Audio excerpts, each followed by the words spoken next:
as most of you could probably already tell, we purchased a 74 square body, short box, 4-wheel drive. At first glance, it looked like a Chevy because it did have a 77 Chevy grill on it, but actually this thing's a GMC, which makes it a K-1500, or K-15. That banner on the back of the tailgate, unfortunately, we had to buy. It did not come with the banner, and it had the embossed Chevy logo on the tailgate. Just going around the truck, you can definitely see that it has some rough spots, has a couple cancer, rusty holes, definitely has a lot of cool patina, which is the build direction that we are going, is just making everything interior-wise as fresh and new as possible. You can see it's missing the door panels. The seat's pretty torn up. I've already ordered the new seat cover, the carpet, the trim pieces that we need to replace that are missing, and a lot of little interior stuff, new dye for the door panels. Walking around it, you can see it actually had some decent tires on it. Unfortunately, the front left tire had a big slash in the sidewall, so I ended up having to replace the tires. I went with the same size that was on it, 33 1250 15s, but we just went with a Nexen Rhodian, which actually we've come to find out we really enjoy. Great tire, all around durability. Under the hood, you'll see that we actually put on a brand new set of Billet Specialties valve covers. It came with the Finn aluminum Edelbrock valve covers that were just pretty old and dated, so we thought these made a nice touch to bring that orange, nice and bright and in your face. Just your typical small block 350 Chevy with a turbo 350 trans, which actually runs pretty good, so I decided to start on rust. Oh, that's gross. It's gone. It's trying to bleed. I get that. All right. You're going Shawshank Redemption on you. I gotta use it as a template, so. Can I see it? At this point, you can see that I cut out the rusty section and I went ahead and pour 15 the whole floorboard. And then I started to stitch in the new pieces that I used from a panel that I had purchased on AMD. Oh my god. Is something missing here? Is these boots on? Oh, there it is. I added this video just to kind of show you what the finished outcome looked like after we did that patch repair. You can see I'm putting in the new sill plates, and you can see the new carpet, the new seat with the new seat upholstery, and then also the door panels after they've been dyed and touched up so they look a little better.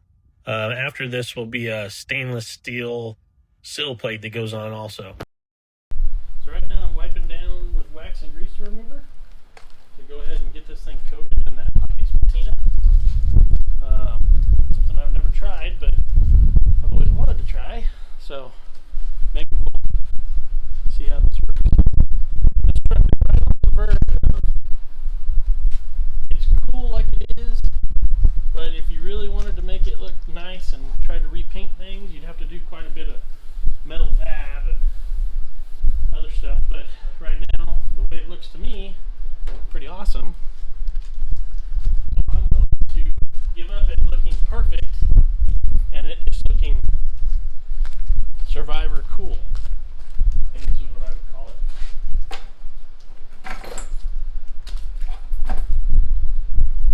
So that way I get the whole thing done and hopefully finished by the time the San Luis Obispo SloDown will be here, so we can take this thing to the SloDown. Hopefully it'll look nice enough that we won't make a fool out of ourselves pulling up there and having a cool Survivor Chevy. This thing's pretty neat in the fact that it's short box 4-wheel drive. It's got 80s dual shock setup on it on the front, singles in the back, dual steering stabilizers. It's got all the cool stuff that you would have done back in the 80s to make a cool 4-wheel drive. But it also has a tried and true small block Chevy, a turbo 350 transmission, a full-time transfer case, but with these lockout hubs you can select to run part-time. So right now I'm just trying to get this thing wiped down. So hopefully that Poppy's patina will adhere really well and not have any blemishes.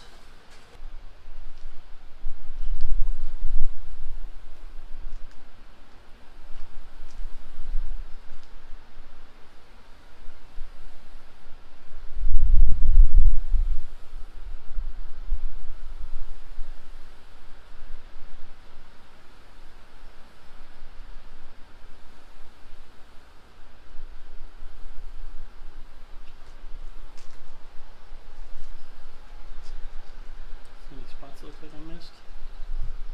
No. Good there, huh?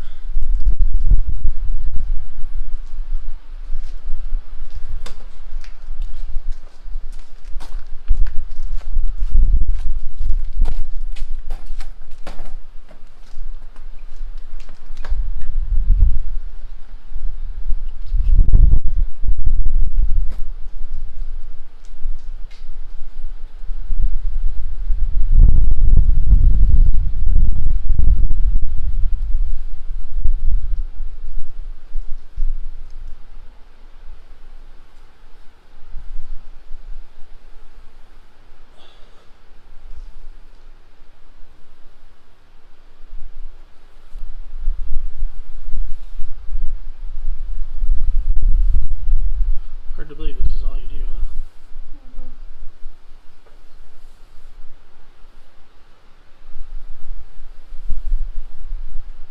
It's not strong.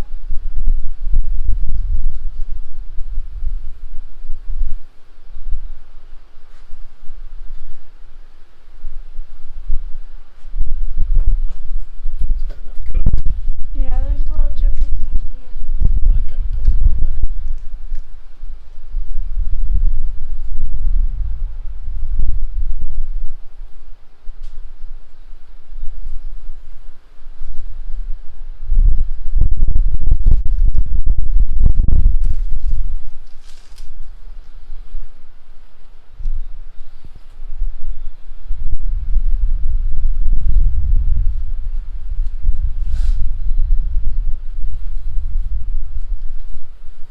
Probably doing this totally wrong by going from one spot down, you know, Yeah. because I can feel it feels like it's already starting to dry.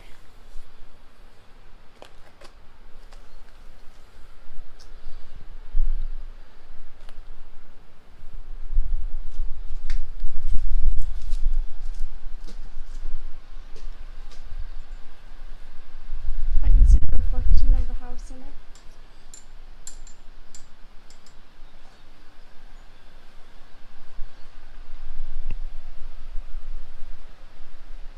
See this? It's like it doesn't like that I'm back.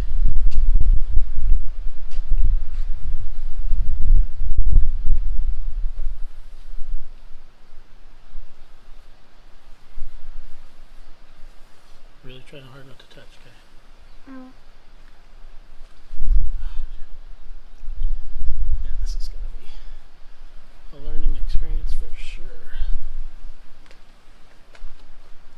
I'm sure that there's going to be people that said that I skipped a step or didn't do the process like I should have, and they're probably right. I read the instructions and did the best I could. Super pleased with the outcome. I think the clear coat laid down really well. I'm definitely not a painter, which is why I'm doing this Poppy's patina. I'm trying to just clear coat and seal in all that, you know, color and richness that this truck has to hopefully make it durable and last another 50 years.